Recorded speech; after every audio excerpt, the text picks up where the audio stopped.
given everything so you can be kingdom fit. What's up, Kingdom Warriors? I hope you guys are all doing great.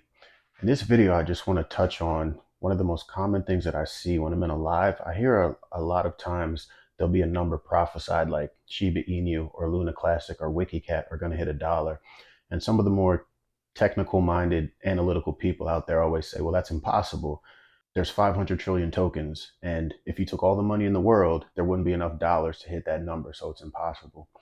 Well, this video is actually more so for the people that just believe by faith and that skip the analytical stuff. Because to be honest, in my opinion, if you're hearing something prophesied from someone that you believe hears from the Lord and you're questioning it, you've already missed it anyway. Even if you do receive the wealth, it's going to fall through your hands. The Bible says that without faith, it's impossible to please God. It's my prayer that this video imparts wisdom to some of you guys that maybe feel like you don't really understand. You're just making moves by faith. And sometimes you get lost in some of the technical stuff. My goal is not to take people that have good understanding and give them a great understanding. It's more so to bring people that don't really understand and bring you to just a little bit above average. So maybe if you see something on the news about treasuries, rather than it sounding like, nonsense to you, you'll actually listen to it and it'll kind of make sense what's going on, because it's kind of important right now just to have a basic understanding. So first, I want to touch on the meme coins, right? That, like, I just looked up Shiba Inu. I don't even know if it's correct. I looked on my phone. It said the supply is 589 trillion. But then when I looked on AI, it said it was 589 quadrillion. And I'm like, well, maybe there just weren't enough zeros to show on the app I looked at. But either way, that's absolutely correct. That's more money than there is in the world. So theoretically, that would not be possible. However, I believe, well, there's three possibilities. It's going to be, in my opinion, hyperinflation, deflation, which is built into many of these tokens, burning, right? The third is a Red Sea moment. That's always a possibility as well with God. God just may do something that nobody thought of because he's God. That's always on the table as well. But in the natural, the two most likely ways that would happen are the burning mechanisms. And if you guys don't know, so coins that burn, there's something called a burn wallet. And so you can send coins to that wallet and they are locked forever. They're essentially gone. It's pretty much the opposite of what fiat currency does. When we inflate and we print money and there's inflation and the dollars that you hold become worth less because they're printing new dollars. Well, a lot of cryptos are deflationary. And I know, like with Luna Classic, they're always doing proposals where they want to burn very aggressively the transactions and things like that. So that's one way. And then the other is hyperinflation. Years ago, pretty much when YouTube was first coming out, I used to see a lot of videos and they would always say things like store up food and water and get gold and silver. Now the food and water I always understood, but I'm the type of person that always asks why. So I wanted to know, why are they saying get gold and silver? So when I looked into it, that's when I learned about hyperinflation. And it's always kind of been in the back of my mind since then, because when you look into it, it's pretty much inevitable. Every fiat currency that was ever created, it has a lifespan and you can go back and research it. But the nature of them is that they always break. It becomes unsustainable. But the goal of the Fed is to keep inflation at about 3%. They know it's inevitable, but they try to manage it. However, there's been years recently with COVID and everything where it's been over 10%, right? And it's starting to become unsustainable. And the thing about it is, if you look into hyperinflation, it tends to kind of fall off of a cliff, right? It happens very suddenly. And I think most people don't realize that. It's pretty much like the system breaks quickly. It's not a gradual thing. So the fact that they've not been able to manage the 3% and they've even begun to do cuts again recently while inflation is not under control is a major red flag. I also want to talk about how the Genius Act plays into all this. If the Genius Act executes what they're trying to do, then it actually is pretty genius. The United States is being accused right now of pretty much trying to offload its debt into other countries, and they're doing it through the Genius Act. So I want to kind of touch on that and explain how they're doing that. But first, we just need to talk about treasuries a little bit. So treasuries are essentially, they've always been considered one of the safest bets, right? Because you're pretty much investing in the debt of the US government. You're betting that, America won't fail. And up until very recently, pretty much everyone in the world always felt that that was one of the safest bets. But there has been a lot of doubt lately. And when you look into countries that have already had hyperinflation, I was trying to find the mechanism of when you can see when it's going to happen. But more or less, it just simply has to do with faith, right? It has to do with what people see. There's numbers as well to it. But when it seems like a country is about to go off a cliff, you pretty much want to get out of it Just like with a stock investment, right? If you're holding Blockbuster stock and you see that Netflix comes out, if you're someone with, foresight, you realize I need to get rid of this Blockbuster stock because this company will probably be gone in 5 years, and it happens very quickly. That's kind of how hyperinflation happens, because when you don't have people buying up U.S. Treasuries and things like that, the yield, which is the amount of interest that the Treasury pays, it can get out of control. It's just supply and demand. So what we've been seeing in recent years is that not only does the Federal Reserve, which is a separate entity from the US government that prints and lends us money, not only do they buy US Treasuries when they're trying to stimulate the economy and inject liquidity, but we ourselves with tax dollars have been buying back our own treasuries, right, that are expiring, that have been on the market for too long. We'll actually buy them up. We're basically creating fake demand. That way we don't have to pay the very high interest rates on the treasuries that are issued. Because if you own something and there's not enough buying, then you're going to demand a higher rate, right? Because you're no longer satisfied with the product. So the short-term way they've been dealing with this is doing treasury buybacks. Now, I found this super interesting. In 2021, there was no treasury buybacks. 2022, also none. In 2023, the US government bought back $4 billion of its own treasury. In 2024, we bought $79 billion of our own treasuries. This year in 2025, so far, we've purchased $138 billion of our own treasuries back, creating that fake demand. So how does the Genius Act play into all this? U.S. stablecoin. What the Genius Act states is they're basically bringing in regulation. And this is ultimately good and bad, just like everything.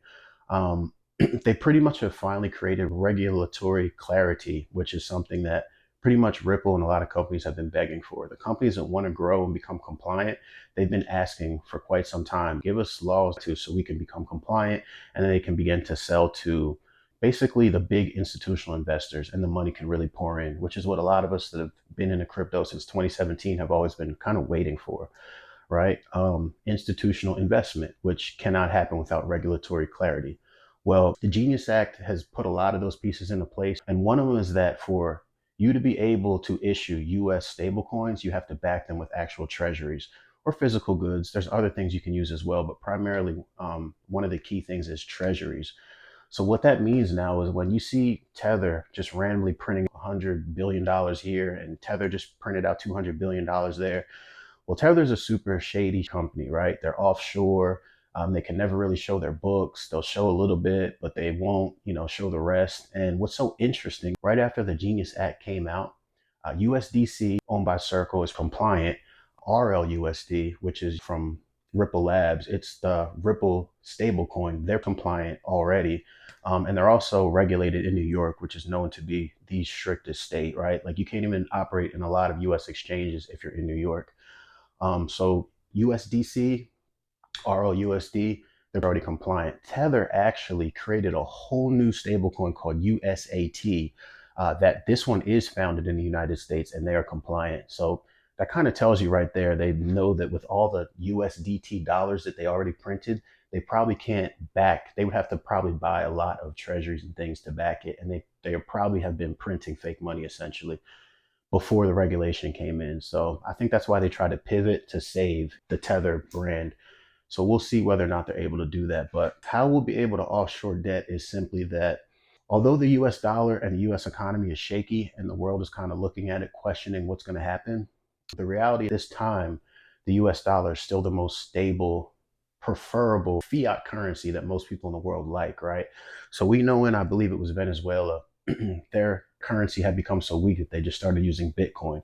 They made it like the national currency. And even though it's very volatile, for the most part, it tends to pretty much move up. There's times where it drops here and there, but it was better than their currency because as we know, fiat currencies over time, they always lose value, right? So the better option to most people than Bitcoin would be, of course, a US dollar. So through these stable coins, and especially now that there's regulatory compliance, this enables pretty much anyone in the world to pay their, employees or operate their business in US dollars, which is a huge advantage, right? You can be in Africa, you can be in Asia, you can be in South America, and you can pretty much use US dollars. And the more demand there is for US dollars, the more that the stablecoin issuers are going to print them to meet that demand. And every dollar that's printed has to be backed by US treasuries. So that's actually helping quite a bit because it's creating a huge new source of demand, which is needed. And I'm sure the hope of the US government is that it's going to create enough demand that they don't have to do these buybacks anymore. It will create real demand and actually kind of solve the problem. They also need to work on the debt for sure. They need to bring it down. But that will at least make it more sustainable and manageable so they can focus on first, you've got to put out the fire, and then you've got to start to work on actually reducing the debt, right? And I'm going to make another video on an observation I made about the whole tariff thing and bringing jobs back on shore and why that's a part of this play. It's something, it's a little bit deeper than I think most people realize, but that's a huge part of the play for sure, is the whole tariff piece as well. But that's more on the back end of reducing the debt in the years to come. And I think that what's going on with the Genius Act is more so to kind of put out the fire of creating demand for these treasuries that a lot of people in the world no longer want. And of course, we have the BRICS nations. Those are pretty much countries that are fed up with America. They're fed up with the fact that we've essentially been able to operate on the power of the dollar. Whoever has the world reserve currency kind of runs the world, right? And that's shifting now.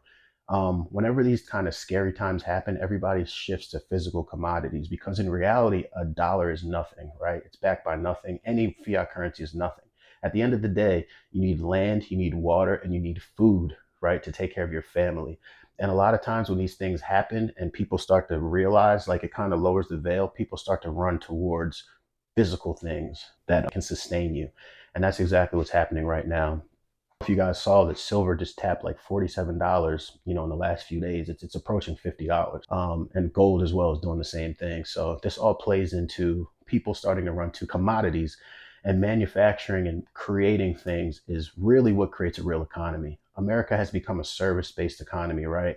We don't really offer anything. Like I had a job in the past where I was a medical biller and coder, and we were essentially taking money that Medicare or insurance company already paid, finding false payouts within it and taking a percentage back, but we're not creating value really, right? In a way, we're kind of helping our clients to get some of their payments back, but you want a service-based economy where you're creating value, where you're solving diseases, where you're growing food, right? Where you're creating new solar, more efficient solar panels. You're actually making the world better for everyone. That's the best type of economy to be in, and that's a big piece of, I believe, this whole play. But essentially, I just wanted to help you understand a little bit better why you may have heard that the Genius Act is a tool that's being used to offload our debt. That's kind of the mechanism of how it works. And there's more to it. There's a lot in the Genius Act. But ultimately, what I've been seeing in a lot of the executive orders and the new things being created is that they are trying to definitely bring cryptocurrency into compliance. They are actually trying to compete again on a world stage, which is great. America, I'm speaking of. And they realize that crypto is going to be a big piece of it. There's going to be a switch that is flipped in the near term future for sure. And they're getting all the things into place. And America kind of has to be the one to do it because as of now, we still are the world reserve power. And we've got to play our next few hands very carefully while the dollar is still kind of hanging on by a thread a bit. Because if the right moves are made, I think best case scenario, I don't know how long it will take, but there will be a few, rather than it just being America, there may be like 3 or 4 countries that are all kind of more so equal, close, competing in different areas.